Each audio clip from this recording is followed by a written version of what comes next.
Very good morning to all. Today we will discuss about Peter F. Drucker, who is regarded as the father of modern management.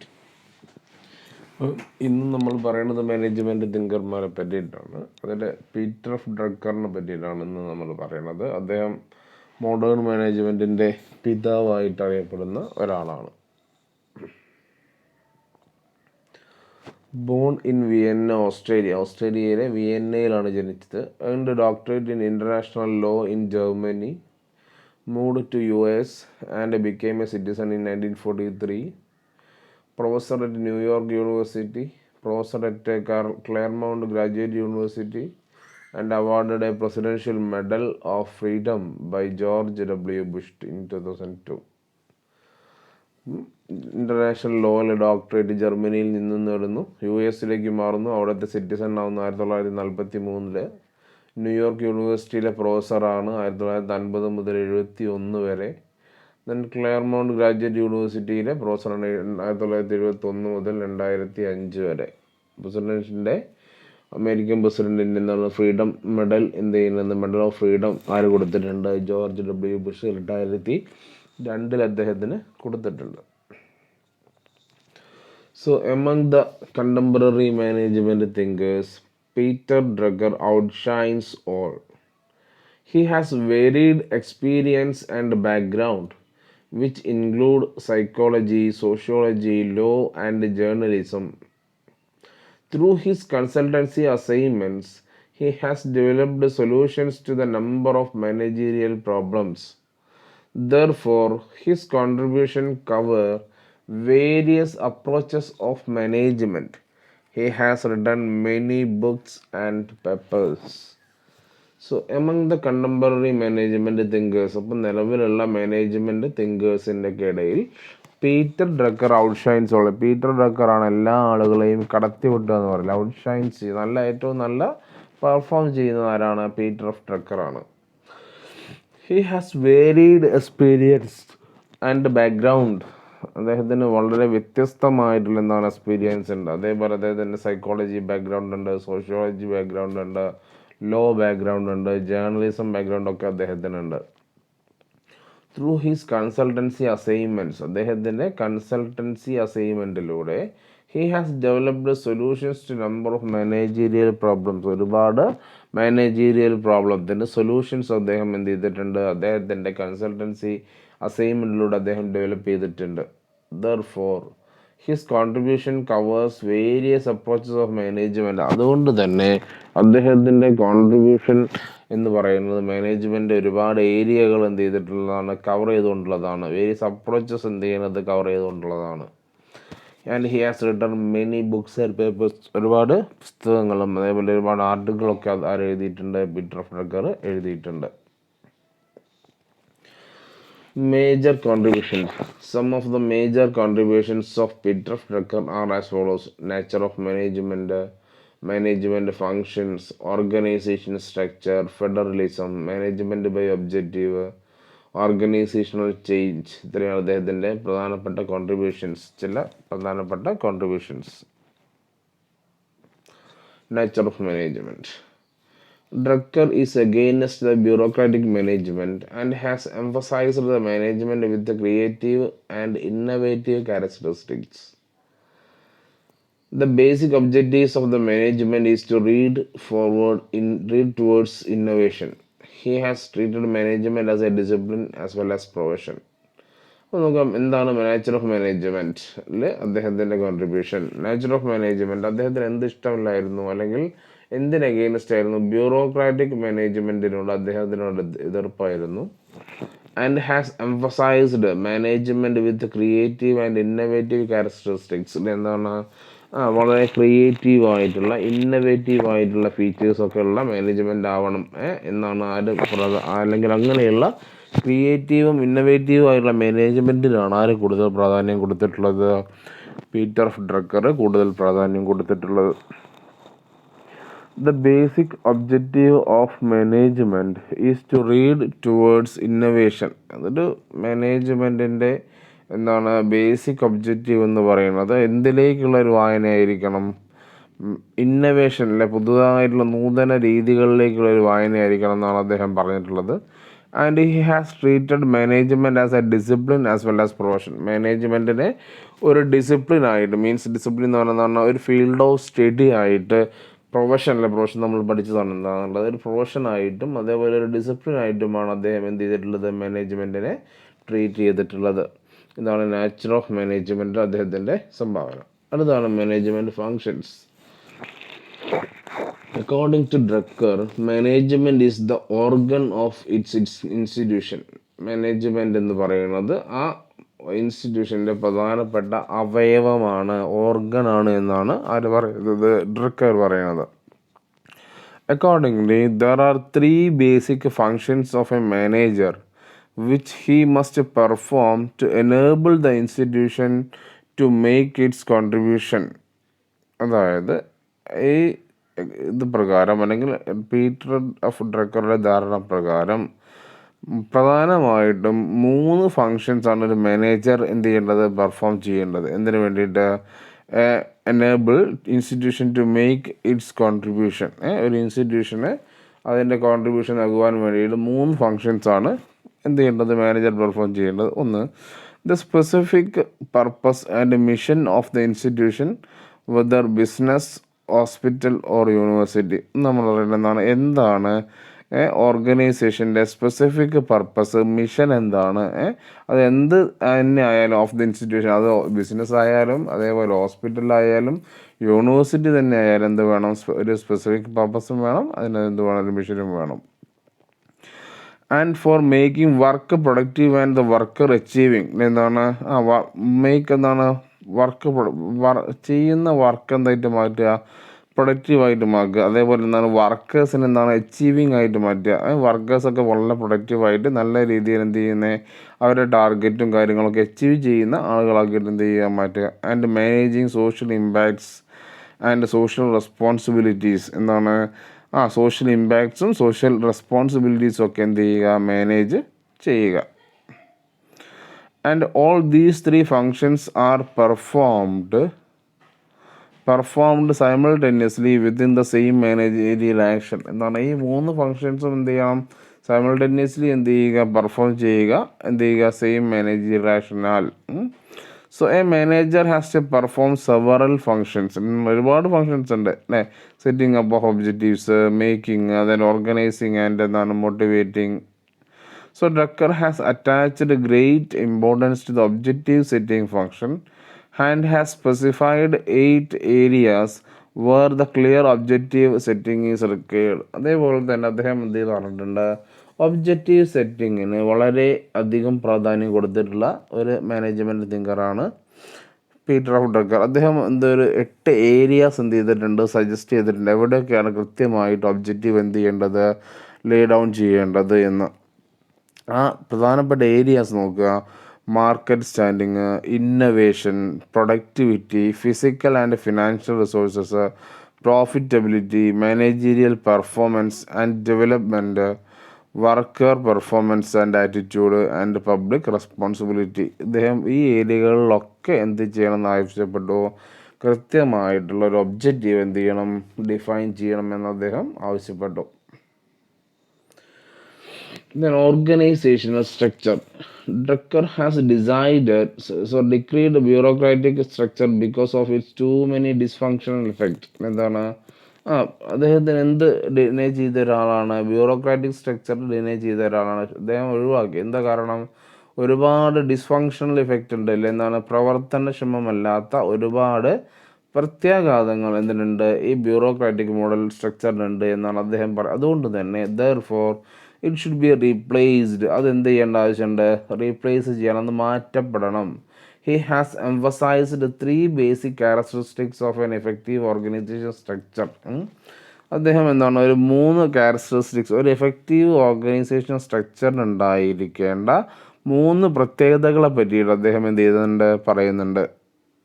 നമുക്ക് എന്താണെന്നുള്ളത്, enterprise should be organised for performance. Organised for performance എന്താണ്, ഒരു സ്ഥാപനം എന്ത് ചെയ്യുന്നത്, organise ചെയ്യുന്നത് perform ചെയ്യാൻ വേണ്ടിയിട്ടാകണം. And it should contain the least possible number of managerial levels. എന്താണ് ഒരുപാട് ചെയ്യാൻ പാടില്ല, മാനേജീരിയൽ ലെവൽസ് ഉണ്ടാവാൻ പാടില്ല. അതെന്ത് ചെയ്യണം, വളരെ കുറഞ്ഞ ലെവൽ ഓഫ് മാനേജീരിയൽ ലെവൽസ് ആണ് എന്ത് ചെയ്യേണ്ടത്, അതിൻ്റെ അകത്ത് വേണ്ടത്, ഒരു ഓർഗനൈസേഷനിൽ വേണ്ടത്. It must make possible the training and testing of tomorrow's top managers. There is responsibility to a manager while still he is young. അത് എങ്ങനെയുള്ള മാനേജ്മെൻ്റ് ആയിരിക്കും? It must make possible training and testing of tomorrow's top managers. നാളത്തെ നല്ല അല്ലെങ്കിൽ top മാനേജ്മെൻറ്റിലിരിക്കുന്ന ആളുകൾക്കുള്ള ഒരു ട്രെയിനിങ്ങോ അല്ലെങ്കിൽ അവർക്കുള്ളൊരു ടെസ്റ്റിങ്ങോ ആയിരിക്കണം. ഇപ്പോഴുള്ള യങ് മാനേജേഴ്സിൻ്റെ ഉള്ള, അല്ലെങ്കിൽ സ്റ്റിൽ ഹീസ് യങ് ആയിരുന്ന സമയത്ത് ഉള്ള അവരുടെ റെസ്പോൺസിബിലിറ്റിയാണ് നാളേക്കുള്ള ആളുകൾ എന്ത് ചെയ്യുക, വാർത്തെടുക്കുക എന്നുള്ളത്. ടുമോറോസ് മാനേജേഴ്സിനെ എന്ത് ചെയ്യുക, വാർത്തെടുക്കുക എന്നുള്ളത് അവരുടെ ഒരു ഉത്തരവാദിത്തമാണ്. ഇതാണ് ഒരു ഓർഗനൈസേഷൻ സ്ട്രക്ചറിൻ്റെ പ്രധാനപ്പെട്ട ഫീച്ചറായിട്ടാണ് പറയുന്നത് പീറ്റർ ഡ്രക്കർ പറയുന്നത്. അടുത്താണ് federalism. So Drucker has advocated the concept of federalism. So federalism refers to centralized control in a decentralized structure. Decentralized structure goes far beyond the delegation of an authority. അപ്പം Drucker എന്തിനു വേണ്ടിയിട്ട് വാദിച്ച ആളായിരുന്നു? ഫെഡറലിസത്തിന് വേണ്ടിയിട്ട് വാദിച്ച ആളാണ്. എന്താ ഈ ഫെഡറലിസം എന്ന് പറഞ്ഞു കഴിഞ്ഞാൽ centralised control in a decentralised structure. Centralised control, അതായത് ഡീസെൻട്രലൈസ്ഡ് സ്ട്രക്ചറിലുള്ള സെൻട്രലൈസ്ഡ് കൺട്രോളിനെയാണ് നമ്മൾ എന്ത് പറയുന്നത്, ഫെഡറലിസം എന്ന് പറയുന്നത്. So decentralised structure far beyond delegation of authority. Delegation of അതോറിറ്റിനെക്കാട്ടിലും മുകളിലുള്ള ഒരു ടേമാണ് ഡീസെൻട്രലൈസേഷൻ എന്ന് പറയുന്നത് അല്ലേ. So it creates a new constitution and a new ordering principle. ഒരു പുതിയ ഭരണഘടന അല്ലെങ്കിൽ ഒരു പുതിയ പ്രിൻസിപ്പിളായിട്ടാണ് അദ്ദേഹം ഇത് പറഞ്ഞിട്ടുള്ളത്. And he has emphasised the close link between the decisions adopted by the top management on the one hand and by the autonomous unit of the other. അദ്ദേഹം എന്തിൻ്റെ പ്രാധാന്യം, രണ്ട് രീതിയിൽ പ്രാധാന്യം കൊടുത്തിട്ടുള്ളത്, link between the decisions. Top management തീരുമാനിക്കുന്ന ഡിസിഷൻസും അതേപോലെ തന്നെ autonomous unit on the other ആ ഒരു സ്വതന്ത്രമായിട്ട് എന്ത് ചെയ്യുന്നത് ചിന്തിക്കാനുള്ളതാണ് ഫെഡറലിസം എന്ന് പറയുമ്പോൾ. ഒരു ടോപ്പ് മാനേജ്മെൻറ്റും ഉണ്ടാവും, സെൻട്രലൈസ്ഡ് കൺട്രോളും ഉണ്ടാവും, അതേപോലെ തന്നെ ഒരു ഓട്ടോണമസ് ആയിട്ട് അല്ലെങ്കിൽ ഡീസെൻട്രലൈസ്ഡ് ചെയ്തിട്ടുള്ള ഒരു ഭാഗവും എന്തുണ്ടാവും അവിടെ ഉണ്ടാവും. അപ്പോൾ അവ തമ്മിലുള്ളൊരു ലിങ്ക് അവർ എന്ത് ചെയ്യുന്നുണ്ട്, പ്രാധാന്യം, ക്ലോസ് ലിങ്ക് എന്ത് ചെയ്യുന്നുണ്ട്, എൻ്റെ പ്രാധാന്യം അവർ എംഫസൈസ് ചെയ്യുന്നുണ്ട്. പീറ്റർ ഡ്രക്കർ എംഫസൈസ് ചെയ്യുന്നുണ്ട്, പ്രാധാന്യം കൊടുക്കുന്നുണ്ട്. ഇതുപോലെ this is just like A relationship between federal government and state government. Central ഗവൺമെൻറ്റും നമ്മുടെ സ്റ്റേറ്റ് ഗവൺമെൻറ്റും തമ്മിലുള്ള ഒരു റിലേഷൻഷിപ്പ് പോലെയാണ്. So in a federal organization, local management should participate in the decision that set the limit of their own authority. ഈ federal ഓർഗനൈസേഷനിലെ local management എന്ത് ചെയ്യും, ഡിസിഷനിൽ എന്ത് ചെയ്യും, പാർട്ടിസിപ്പേറ്റ് ചെയ്യും. പക്ഷെ അവർക്ക് അവരുടെ അതോറിറ്റീനെ എന്ത് ചെയ്യും, ലിമിറ്റ് ചെയ്യും. ഓക്കെ, ഒരു അവർക്ക് ഇടപെടാവുന്നതിൽ എന്തുണ്ടാവും, ഒരു പരിധി ഉണ്ടാവും. Federalism has certain positive values over other methods of organising. ഓർഗനൈസിങ്ങിൻ്റെ മറ്റുള്ള മെത്തേഡുകളെ അപേക്ഷിച്ചിട്ട് ഫെഡറലിസത്തിന് ഒരുപാട് പോസിറ്റീവ് വാല്യൂസ് ഉണ്ട്. അടുത്താണ് management by objective. Management by objective is regarded as one of the important contribution of Drucker to the discipline of management. Management by objective ആണ് അദ്ദേഹത്തിൻ്റെ ഏറ്റവും പ്രധാനപ്പെട്ട കോൺട്രിബ്യൂഷനായിട്ട് എന്ത് ചെയ്യുന്നത്, മാനേജ്മെൻറ്റിന് ഏറ്റവും പ്രധാനപ്പെട്ട കോൺട്രിബ്യൂഷനായിട്ട് എന്ത് ചെയ്യുന്നത്, വിലയിരുത്തുന്നത്. He introduced this concept in 1954. 1954 അദ്ദേഹം ഈ ഒരു കൺസെപ്റ്റ് പറയുന്നത്. Management by objective has further been modified by സ്ലേഷ് which has been termed as management by result. അദ്ദേഹം സ്കീൽ എന്ന് പറയുന്ന ഒരാൾ ഇത് വീണ്ടും മോഡിഫൈ ചെയ്ത് മാനേജ്മെൻറ്റ് ബൈ റിസൾട്ട് എന്നുള്ള പേരിൽ എന്ത് ചെയ്തിട്ടുണ്ട്, പറഞ്ഞിട്ടുണ്ട്. So MBA includes methods of planning, setting standards, performance appraisal and motivation. അതിൻ്റെ കോമ്പണൻ്റ് ആയിട്ട് പ്രധാനമായിട്ടും വരുന്ന എന്താണ് പ്ലാനിങ്, അതേപോലെ എന്താണ് സ്റ്റാൻഡേർഡ് സെറ്റ് ചെയ്യുന്നു, പെർഫോമൻസ് അപ്രൈസ് ചെയ്യുന്നു, മോട്ടിവേറ്റ് ചെയ്യുന്നതാണ് എന്ത് പ്രധാനപ്പെട്ട എന്താണ് അതിൻ്റെ മെത്തേഡ്സ് എന്ത് ചെയ്യുന്നത് ഇൻക്ലൂഡ് എന്ത് ചെയ്യുന്നത് MBO എന്താണ് ഇൻക്ലൂഡ് ചെയ്യുന്നത് എന്ന് ചോദിച്ചു കഴിഞ്ഞാൽ ഇതാണ് planning methods, setting standards, performance appraisal and motivation. ഇനി എന്താണ് MBO എന്നുള്ളത് നോക്കാം നമുക്ക്. Management by objective is a strategic management model that aims to improve organizational performance by clearly defining objectives that are agreed to by both management and employees. നോക്കുക, MBO is a strategic management model. എന്താണ് ഇതൊരു strategic management മോഡലാണ്. എന്താണ് ഇതിൻ്റെ പ്രധാനപ്പെട്ട ലക്ഷ്യം? That aims to improve organisational performance. എന്താണ് organisational performance എന്ത് ചെയ്യുക? ഇംപ്രൂവ് ചെയ്യുക, വീണ്ടും എന്ത് ചെയ്യുക? നല്ല രീതിയിലാക്കുക. എങ്ങനെയാണ് അത് ചെയ്യുന്നത്?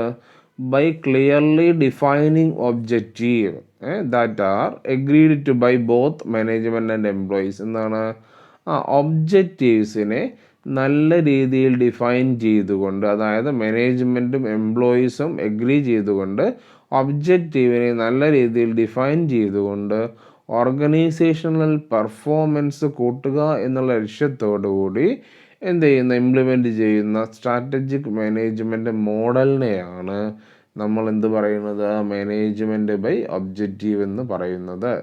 So according to the theory having say in goal setting and action plans encourages participation and commitment among employees as well as aligning objective across the organisation. അപ്പോൾ എന്താണ് ഈ തിയറി പ്രകാരം എന്താണ് ഗോൾ സെറ്റിങ്ങിലും അതേപോലെ ആക്ഷൻ പ്ലാൻസിലൊക്കെ എന്ത് എൻകറേജ് ചെയ്യുന്നുണ്ട്? എംപ്ലോയീസിൻ്റെ പാർട്ടിസിപ്പേഷനും കമ്മിറ്റ്മെൻറ്റും എന്ത് ചെയ്യുന്നുണ്ട്? ഇതിൽ പ്രോത്സാഹിപ്പിക്കപ്പെടുന്നുണ്ട്. And the strategy was formulated by Peter Drucker in 1950s. So detailing 5 steps in the organisation should follow. അല്ലെ എന്താണ് അദ്ദേഹം 1950കളിലാണ് ഇത് എന്ത് ചെയ്തിട്ടുള്ളത്? അദ്ദേഹം ഇത് സ്വീകരിച്ചിട്ടുള്ളത്. അപ്പോൾ MBOയുടെ സ്റ്റെപ്സ് അദ്ദേഹം എന്ത് ചെയ്തിട്ടുണ്ട്? പറയുന്നുണ്ട്.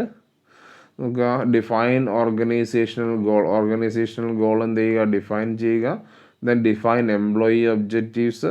Then continue monitoring the performance and progress and providing feedback, performance appraisal, performance evaluation. ഇതാണ് എന്ത് മാനേജ്മെൻറ്റ് ഒബ്ജക്റ്റീവിൻ്റെ പ്രോസസ്സ് എന്ന് പറയുന്നത്. ഓക്കെ, ഓർഗനൈസേഷൻ ഗോൾ ഡിഫൈൻ ചെയ്യുന്നു, എംപ്ലോയീസിൻ്റെ ഒബ്ജക്റ്റീവ് ഡിഫൈൻ ചെയ്യുന്നു, എന്ത് ചെയ്യുക? പെർഫോമൻസും പ്രോഗ്രസ്സും എന്ത് ചെയ്യുക? മോണിറ്റർ ചെയ്യുക, അത് നോക്കുക എങ്ങനെ ഉണ്ട് എന്നുള്ളത് നോക്കുക. എന്നിട്ട് അതിൻ്റെ ഫീഡ്ബാക്ക് കൊടുക്കുക. എന്നിട്ട് പെർഫോമൻസ് അപ്രൈസൽ എന്ത് ചെയ്യുക? നടത്തുക. ഇവാലുവേഷൻ എന്താണ്? പെർഫോമൻസ് ഇവാലുവേഷനൊക്കെ എന്ത് ചെയ്യുക? എന്നിട്ട് നടത്തുക. അപ്രൈസലിന് ശേഷം പെർഫോമൻസ് ഇവാലുവേഷനും എന്ത് ചെയ്യുക? നടത്തുക. ഇതാണ് മാനേജ്മെൻറ്റ് ഒബ്ജക്റ്റീവിൻ്റെ പ്രോസസ്സ്. ഡീറ്റെയിൽ ആയിട്ട് നമുക്ക് വീണ്ടും പറയാനുണ്ട്. ഓക്കെ, അടുത്താണ് organisational changes. Drucker has visualised the rapid changes in the society because of rapid technological development. അപ്പം നമ്മുടെ ടെക്നോളജിക്കൽ ഡെവലപ്മെൻറ്റ് കൊണ്ട് ഉണ്ടായിട്ടുള്ള മാറ്റത്തിനെ അദ്ദേഹം എന്ത് ചെയ്തു? വളരെ പെട്ടെന്ന് തന്നെ വിഷ്വലൈസ് ചെയ്തിട്ടുണ്ട്. Though he is not resistant to change, he feel concerned for the rapid change and their impact on human life. അദ്ദേഹം എന്താണ് ചേഞ്ചിനെ എതിർക്കുന്ന ഒരാളൊന്നുമല്ല. അദ്ദേഹം പീറ്റർ ഡ്രക്കർ എന്ന് പറയുന്നത് ചേഞ്ചിനെ എതിർക്കുന്ന ഒരാളല്ല എങ്കിലും എന്ത് ചെയ്തിട്ടുണ്ട്? He feel concerned. അല്ല, എന്താണ് അദ്ദേഹത്തിൻ്റെ കൺസേൺ ഉള്ള ഒരു കാര്യം എന്താണ്? എങ്ങനെയാണ് റാപ്പിഡ് ചേഞ്ചസ് എന്ത് ചെയ്യണത്? മനുഷ്യ ജീവിതത്തിൽ എന്ത് ചെയ്യണത്? ഒരു ഇമ്പാക്റ്റ് ഉണ്ടാക്കുന്നത്. Normally some changes can be absorbed by the organisation but not the എന്താണ് റാപ്പിഡ് ചേഞ്ച്. എന്താണ് ചില കാര്യങ്ങൾ ഓർഗനൈസേഷൻ പെട്ടെന്ന് തന്നെ എന്ത് ചെയ്യുക? അബ്സോർബ് ചെയ്യുക. പക്ഷേ പെട്ടെന്ന് ഉണ്ടാകുന്ന മാറ്റം എന്ത് ചെയ്യാൻ പറ്റില്ല? പെട്ടെന്ന് തന്നെ എന്ത് ചെയ്യാൻ പറ്റില്ല? അബ്സോർബ് ചെയ്യുവാൻ സാധിക്കുന്നതും ആയിരുന്നില്ല. So these are the contributions of the Peter of Drucker. If you have any doubts regarding this session, you can ask.